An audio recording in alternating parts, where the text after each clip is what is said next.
Meus amigos, sejam muito bem-vindos a mais um vídeo. Espero que esteja tudo bem com vocês desse lado. E hoje, desta vez aqui para vos falar daquela que será muito provavelmente uma das tecnologias mais importantes para qualquer criador de conteúdo, mas mais especificamente para qualquer criador de conteúdos digitais. Hoje vamos falar aqui sobre o Apple Studio Display e desde que foi lançado tenho tido muitas dificuldades ou muitas dúvidas em decidir se devo ou não integrar este monitor no nosso setup, mas já lá vamos falar um pouco melhor sobre isso. Vocês sabem que ao longo destes anos, quer seja pela produtividade ou para o gaming, já tive a oportunidade de testar vários tipos de monitores, inclusivamente já trouxemos aqui ao canal alguns deles. Desde widescreens curvos a planos, desde monitores de 27 polegadas a telas de 77 polegadas, testámos várias tecnologias de ecrã como LCD, OLED, micro LED, enfim, várias opções. Já para não falar de que dentro desta tecnologia toda temos depois vários fabricantes que oferecem diferentes padrões de qualidade e também já tivemos a oportunidade de testar algumas. No nosso caso, para integrar aqui num setup de produção de vídeo, edição de fotografia, design gráfico, etc., eu acho que torna-se aqui um bocadinho mais fácil a escolha, porque estamos a falar de um uso muito específico que especialmente valoriza fatores como a fidelidade da imagem, quer seja na cor, no contraste, enfim, na luminosidade do ecrã e na própria definição da imagem. A Apple oferece neste contexto os dois ecrãs mais competentes com que já tive a oportunidade de trabalhar. Por um lado, o Apple Studio Display, que é essencialmente aquilo que nós trazemos aqui hoje ao canal, e também o Apple Pro Display XDR. E eu acho que para falarmos aqui deste Apple Studio Display, nada melhor do que começar por vos explicar o porquê de escolher este modelo em particular e quais é que foram as configurações que optámos aqui por fazer. A nível aqui de ecrã, tem essencialmente duas possibilidades de configurar. Ou optam pelo vidro padrão com brilho, ou escolhem o vidro de nanotextura, que tem o efeito mate e que reduz muito os reflexos na tela. Mas pela experiência que tenho, é importante pelo menos considerar aqui duas questões importantes. A primeira é que desde logo a nanotextura é mais sensível e precisa também aqui de cuidados de manutenção. Se for mantido convenientemente, eu diria que dura basicamente uma vida. Caso contrário, facilmente pode começar a apresentar algumas marcas como riscos ou manchas. Em segundo, devemos sempre considerar que o outro lado da moeda neste tipo de tratamento mate é que, de modo geral, reduz um pouco aqui o brilho e saturação das cores, reduzindo também a intensidade de brilho do ecrã e ainda pode, em alguns casos mais extremos, por assim dizer, interferir também na definição da imagem. Mas no caso do Apple Studio Display, como eu estava a dizer, o acabamento é mesmo muito bom, é bem construído e por isso, se for necessário, acho que acaba por ser um bom compromisso e vale bem a pena.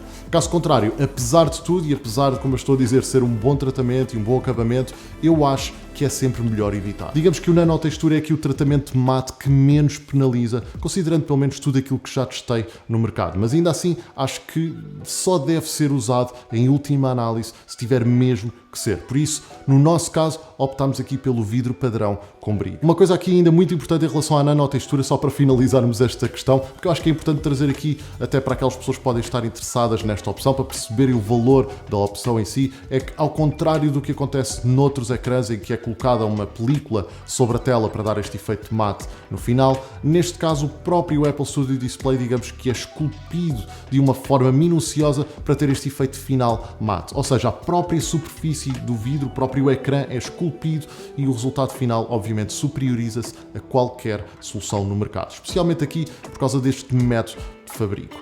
E portanto, enfim, claro que depois naturalmente reflete-se também no valor final do próprio monitor. Relativamente à stand ou suporte, é outro dos aspectos que é possível configurar e é muito importante porque depois da escolha não é possível reverter ou fazer alterações. Portanto, temos essencialmente três opções. Temos um suporte com ajuste de inclinação, um suporte com ajuste de inclinação e altura e ainda um adaptador para VESA Mount. A lógica aqui da escolha foi muito simples e claro que todas as opções são válidas, destas que acabámos de referir, e depende um bocado das preferências de cada um, mas no nosso caso, considerando a qualidade do monitor em si e do suporte que é muito robusto, o VESA Mount não fazia sentido neste design e também principalmente no contexto em que queremos um setup minimalista e visivelmente mais apelativo. Obviamente que eu percebo aqui a utilidade de um VESA Mount em várias situações, quer seja para oferecer maior rigidez e suporte ao monitor, ou tornar o setup mais clean, libertar espaço na mesa, aumentar a versatilidade da utilização, etc. Aliás, eu próprio utilizo neste momento um VESA Mount no monitor que está aqui atrás enquanto estamos aqui a gravar, mas com este suporte do Apple Studio Display eu diria que não há grande hipótese. A base original é muito boa, é robusta, é pesada, é compacta e acaba por ser, no fundo, muito funcional também. Coerente, aliás, com o próprio monitor e depois também coerente com aquilo que procuramos para este setup de produtividade da Apple. Feitas as contas, a opção acabou por ser o suporte original, ou seja, o suporte que oferece apenas ajuste de inclinação. No caso aqui do setup atrás, claro que este Apple Studio Display sem ajuste de altura funciona muito bem porque temos um setup cockpit ou uma prateleira de mesa, como já falámos aqui também no canal, que eleva o ecrã ao nível perfeito, pelo menos para mim. Para este ecrã em particular, acho que tanto esta opção da base original como o do VESA Mount são as opções mais interessantes para criar pelo menos aqui uma boa relação qualidade-preço. Portanto, posto isto, já sabem qual é que é a configuração que temos aqui de ecrã, vou passar a falar-vos daquela que tem sido a minha experiência com este ecrã e quais é que são aqui os aspectos principais que eu devo mencionar aqui neste vídeo para vocês terem uma noção, uma ideia, modo geral, do que é que podem esperar. Primeiro que tudo, e para todos aqueles que, como eu, acham interessante toda a questão relacionada com o packaging de um produto e tudo aquilo que envolve a experiência de abrir um produto destes pela primeira vez, tenho boas notícias e provavelmente não é novidade para muitos de vocês, mas abrir um produto destes premium, especialmente de uma marca como a Apple, é de facto uma experiência única e que pode acrescentar valor. Toda a arte envolvida na concepção e design e construção da caixa, a detalhes como a pega que é feita em tecido muito robusto e o interior que mistura várias influências e referências do design, fazem desta experiência não só visualmente muito apelativa, como também é uma autêntica aula de como deve ser feita uma caixa que oferece, por um lado, um bom primeiro contacto com o produto, por outro, proteção para o que está no interior. Uma coisa que eu também notei e que vinha no interior desta caixa é que temos um cabo Thunderbolt 4 de 1 metro e a partir disto parece uma coisa relativamente básica e elementar, mas não, é que a questão deste cabo é que eu nunca vi um cabo com esta qualidade. A qualidade é surreal, é um cabo muito robusto que segue aqui esta tendência de construção da Apple no que diz respeito aos cabos, com este tecido entrelaçado à volta, etc.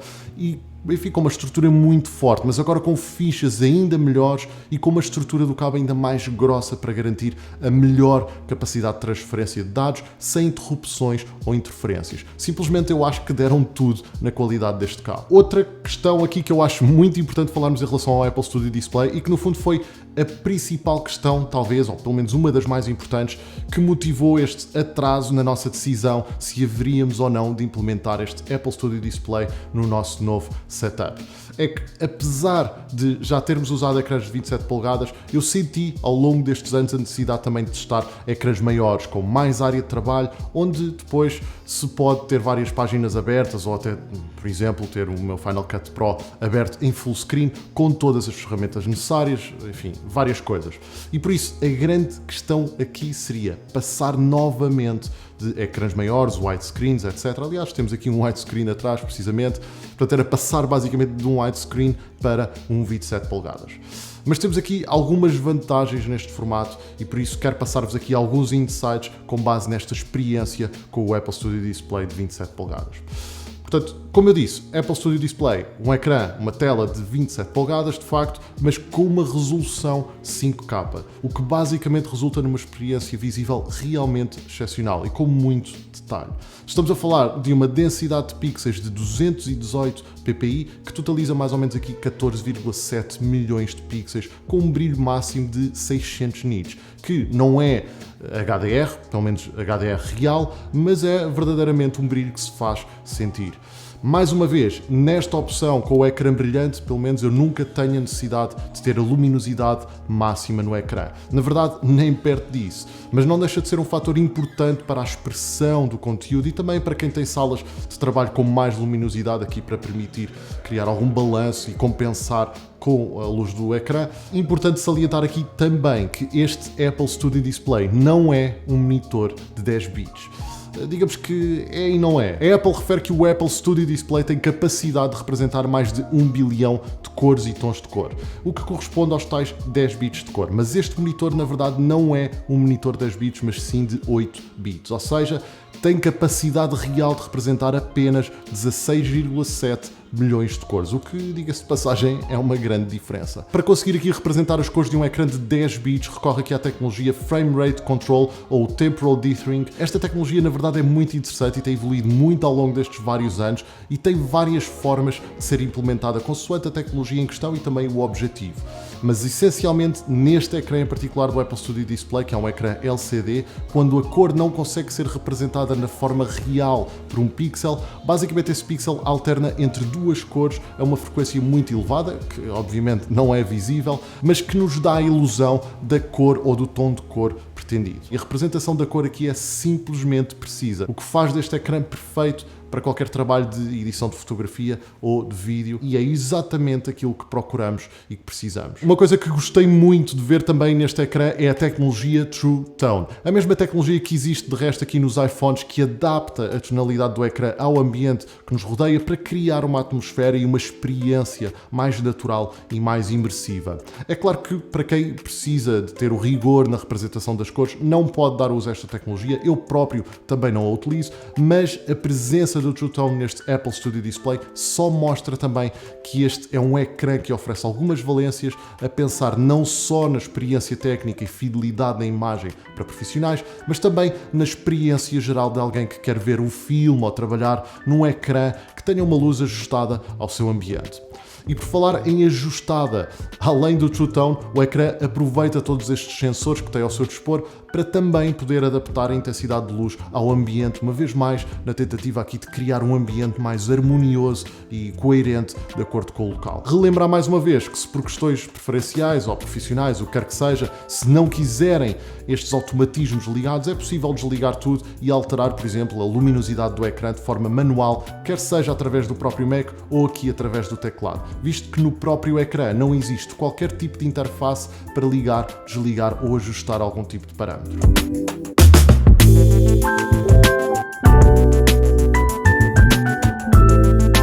Integrado de forma discreta no frame deste monitor, temos ainda uma câmera de 12 megapixels e um sistema composto por 3 microfones que garantem uma boa qualidade de som, tentando essencialmente captar a melhor versão da nossa voz, mesmo em ambientes mais ruidosos. A qualidade de imagem da câmera é boa. Claro que não é aqui ao nível do que temos, por exemplo, num iPhone, mas serve perfeitamente o propósito e a qualidade de áudio é igualmente boa, pelo menos satisfatória.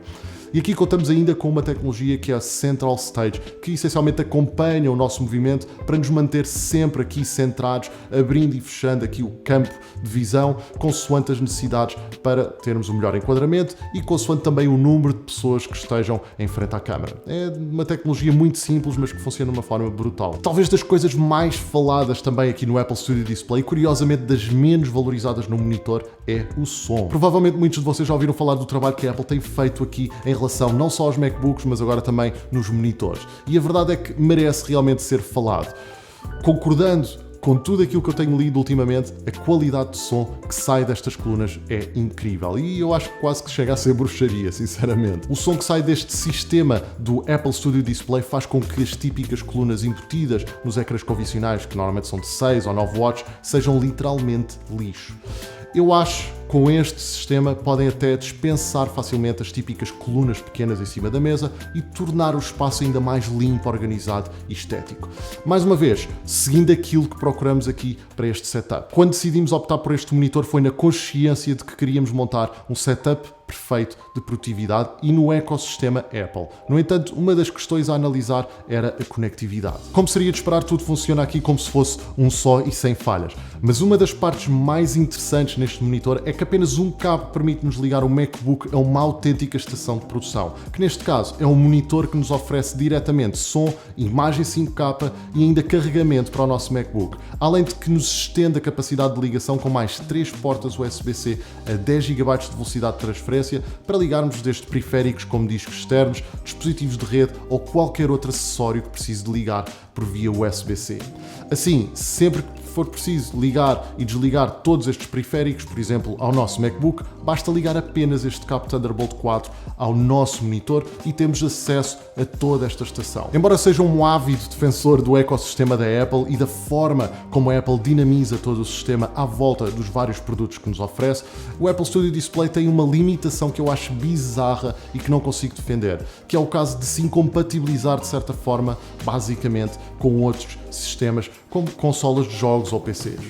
No ambiente de trabalho, quer seja num setup de gaming ou de produtividade ou para alguém que faça streaming, o que quer que seja, na minha ótica o ecrã deve ser universal e permitir várias aplicações, especialmente quando falamos de um produto desta qualidade e deste valor. Eu sei que pode ser uma reclamação estranha, porque obviamente um Apple Studio Display é desenvolvido para tirar o máximo partido no ecossistema Apple e ligado a um Mac, mas ao mesmo tempo esta incompatibilidade com outros sistemas desqualifica automaticamente este monitor para aquela que poderia ser uma excelente opção e experiência noutros ambientes. O próprio MacBook Pro hoje em dia tem uma porta HDMI para ligar a qualquer monitor e o Apple Studio Display não ter uma porta que nos facilita a ligação a outros dispositivos é um enorme tiro no pé. E embora seja possível dar aqui a volta à situação com cabos especiais e conversores de qualidade, etc., eu diria que este é um monitor feito única e exclusivamente para funcionar a 100% no sistema Apple.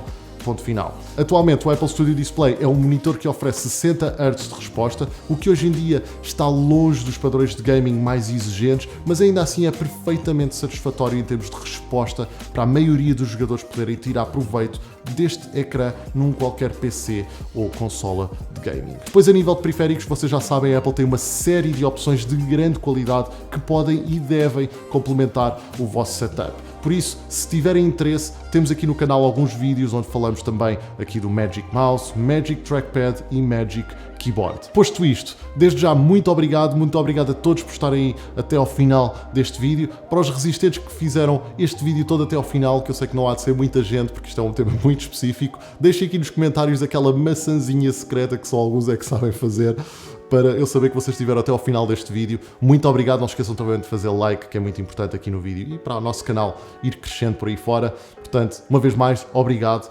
Vemo-nos por aí, vemos no próximo vídeo. Epá, porque é que eu me estou a engasgar na despedida? Nunca sei dizer nem olá nem adeus, pá, é uma complicação, enfim. Meus amigos, um abraço, fiquem bem, vemo-nos no próximo vídeo.